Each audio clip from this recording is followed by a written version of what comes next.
دنیا کی زندگی نہیں تھی. آج کے پیر تو بڑے بڑے دولت مند ہوتے ہیں، ان کی دولت پر تو نہ سیل ٹیکس ہے نہ انکم ٹیکس ہے. لیکن حضرت مدنی کا انتقال ہوا، اتنا بڑا شیخ کہ دنیا کے اندر اس کی شیخ ہونے کا ڈنکا بجتا تھا، اور کوئی ہندوستان میں ایسا آدمی نہیں تھا. ان کے انتقال کے بعد میری چھوٹی بہن، اس کی شادی ہوئی تو اس نے مجھے لا کر 93 روپیے دیے کہ جب ابا جی کا انتقال ہوا وراثت میں مجھے یہ ملا تھا. وہ پیسے ہیں، میں تو جا رہی ہوں، یہ تم رکھ لو، اس کی حفاظت کرنا. میرے پاس آج تک رکھے ہوئے ہیں. وہ اتنا بڑا شیخ طریقت اور بالکل خالی ہاتھ دنیا سے آ رہا ہے. یہ ان کا زہد فی دنیا تھا. ہم حدیث پڑھاتے ہیں، ابواب زہد آتے ہیں. اللہ کا نبی، ان کے اہل خانہ ازواج مطہرات کا زہد کیسا تھا، ہمیں شرم آتی ہے. ہم اللہ جانتا ہے ہمارے کیا زہد ہے. ہم تو دنیا کے اندر رہتے ہیں جیسے دنیا کے لوگ رہتے ہیں. ہم رہتے ہیں. میری والدہ کہا کرتی تھی کہ میں کبھی کبھی کہتی تھی مجھے پیسے کی ضرورت ہے، دیجیے پیسے. تو بارہا ایسا ہوا کہ حضرت نے فرمایا کہ اگر میں اس وقت مر جاؤں تو مجھے کفن بھی میرے احباب دیں گے، دنیا سے اتنا بھی حصہ میرے پاس نہیں. اور چہرہ گلاب کی طرح پھولا ہوا ہوتا تھا. یہ حضرت کی زندگی تھی. مجھے یہ لوگ کہتے ہیں جانشین شیخ، ارے اللہ کے بندو، تم نے شیخ الاسلام کو دیکھا ہی نہیں، تم مجھے جانشین بنا کر در حقیقت شیخ الاسلام کی عظمت کے اوپر دھبا لگاتے ہو. آدمی، ہم نے حضرت کے بعد کسی کو نہیں دیکھا. اللہ جانتا ہے، خدا گواہ ہے. ہم کہتے ہیں ہم نے کسی آدمی کو نہیں دیکھا جو اس طرح زاہد فی الدنیا ہو، شیخ طریقت ہو، اور ایسا علم اس کے اور سخاوت. اللہ، حضرت کا دسترخوان، مگر میں نے کبھی حضرت کے دسترخوان پر اپنی زندگی میں مرغ نہیں دیکھا. ایک سالن اور دال، خود بھی وہی کھاتے تھے، گھر کے لوگ بھی وہی، اور بڑے سے بڑا آدمی آ جائے، چھوٹے سے چھوٹا، وہی بنتا تھا. اس کے سوا کچھ تھا ہی نہیں. ہر مہینے مقروض رہتے تھے. یہ حضرت کی زندگی تھی. لیکن دین کے کام کے لیے یہ طے ہو گیا کہ تقسیم ملک ہو گیا. مسلمان بھاگ گیا ہندوستان سے. دلی خالی ہو گیا، پنجاب خالی ہو گیا، یو پی کے اندر سے مسلمان بے شمار چلا گیا. اب جو مسلمان ہے اس کے دین کی حفاظت کیسے ہوگی؟ حضرت رحمت اللہ علیہ نے اپنے سر کے اوپر لیا. سن 47 میں ملک آزاد ہوا. سن 57 میں 57 میں حضرت دنیا سے چلے گئے. لیکن جہاں گئے مدرسہ قائم کیا، جہاں پہنچے مدرسہ قائم کیا. ہزاروں مدرسے اس 10 سال کے اندر حضرت نے قائم کر دیے. یہ ان لوگوں کی زندگی تھی. میں اسی کو دیکھ کر آپ سے یہ بات کہتا ہوں کہ اگر وہ تو چلے گئے دنیا سے، اور اب ہم لوگ ہیں، ہمارے اندر کوئی طاقت بھی نہیں. ملک کے حالات ایسے ہیں، اب ہمارے اندر یہ طاقت بھی نہیں کہ ہم بار بار جنوبی افریقہ آئیں گے. لیکن میں یہ بات کہتا ہوں کہ اپنے اکابر کے سامنے کل قیامت کے دن اگر سرخروئی حاصل کرنا چاہتے ہو تو اس ملک کے اندر مدرسوں کے نظام کو اس طرح قائم کرو. جو مدرسے یہاں چل رہے ہیں وہ تو چل ہی رہے ہیں. آپ ہی کے بچے ہیں، آپ ہی کے مدرسے ہیں، آپ پڑھا رہے ہیں، وہ مدرسے قائم کرو جن میں 50، 500، 1,000 وہ بچے ہوں جن کے اسلام سے آپ کو، آپ کی آنے والی نسلوں کو قوت ملے گی۔ میری اس بات کو ہو سکتا ہے سمجھ میں نہ آئے، لیکن جن کی سمجھ میں آتی ہے ان علماء کو آگے بڑھنا چاہیے، اور جو کام کر رہے ہیں ان کے ہاتھ کو مضبوط کرنا چاہیے، ان کی تعداد کو بڑھائیے۔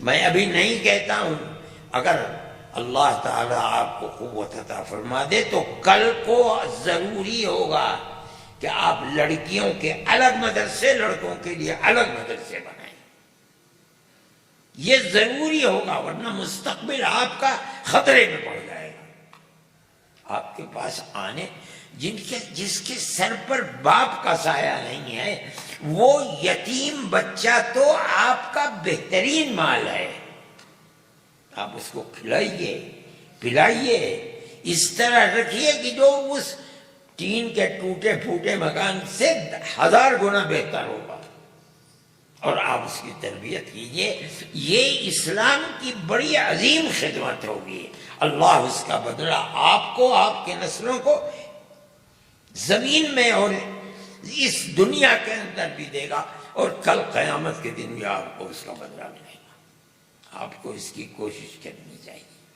ہمارے بزرگوں کے طریقہ کار یہی تھا جو ہم نے ان کو دیکھا ہے اور ان سے سنا ہے۔ میں اور کیا کہوں گا، بس بہت لمبی بات ہے، حضرت کی زندگی کو کہاں تک سمیٹا جائے گا۔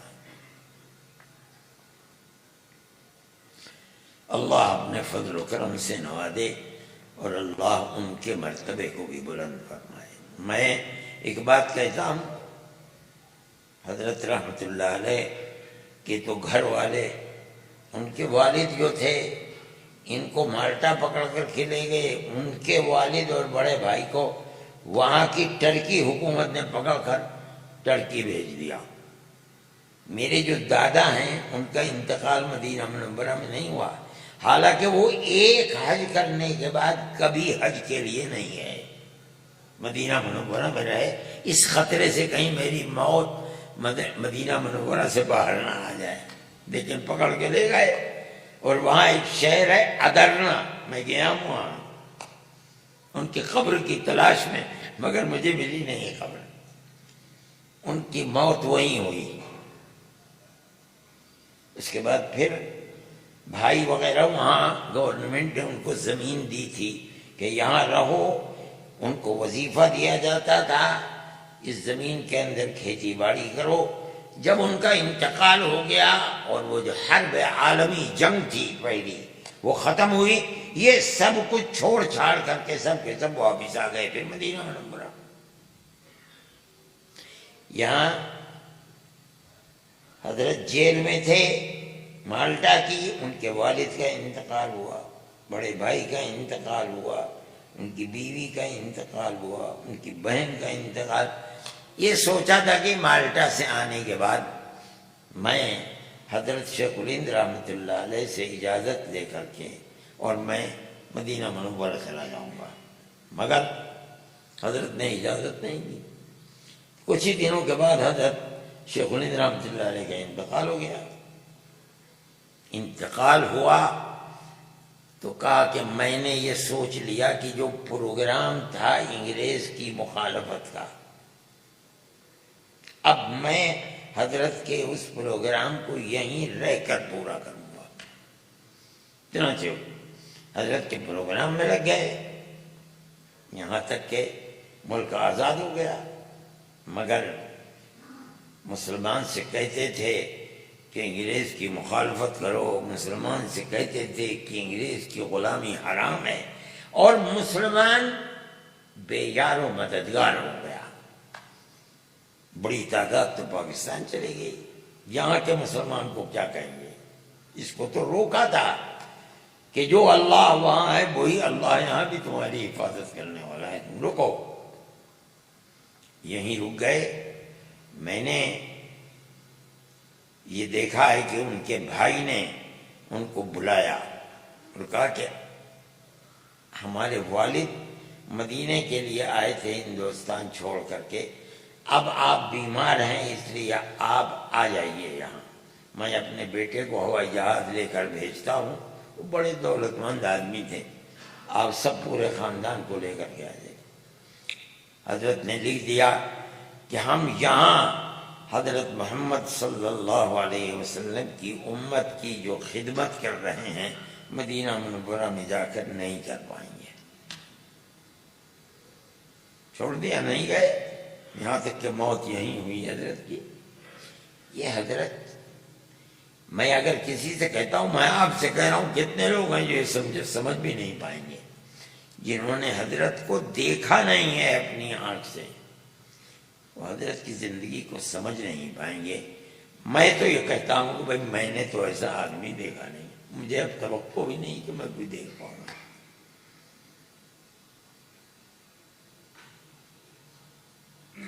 اللہ تعالی ہم سب کے دلوں میں جو ہمیں بزرگوں کی محبت ہے، اللہ کے نبی نے فرمایا ہے کہ المرء مع من احب، مومن کو جس سے محبت ہوگی کل میدان محشر میں وہ اپنے محبوب کے ساتھ رہے گا۔ ہمیں ان اکابر سے محبت ہے جن کو ہم نے اپنی خوش قسمتی سے اپنی آنکھوں سے دیکھا ہے۔ ہم اللہ سے دعا کرتے ہیں کہ اللہ میدان محشر میں ہمارا حشر ان کی جوتیوں میں کر دے تو ہماری زندگی بن جائے گی۔ اللہ ہم سب کی دنیا کو بھی آباد فرمائے، دین پر استقامت اور مضبوطی عطا فرمائے۔ جن کاموں سے اللہ راضی ہوتا ہے ان کاموں کے کرنے کی توفیق عطا فرمائے، اور اللہ ہماری آخرت کو بھی آباد فرمائے، اور ہمیں اپنے بزرگوں کے ساتھ جنت میں جو ہمارے محبوب ہیں، ہمیں ان سے محبت ہے، اللہ جنت میں ان کی قربت میسر فرمائے۔ وآخر دعوانا ان الحمد للہ رب العالمین۔ میں نے تو دعا کرا دی سمجھے، نہیں مولانا دعا کرائیے، آپ صدر ہیں، دعا کریں۔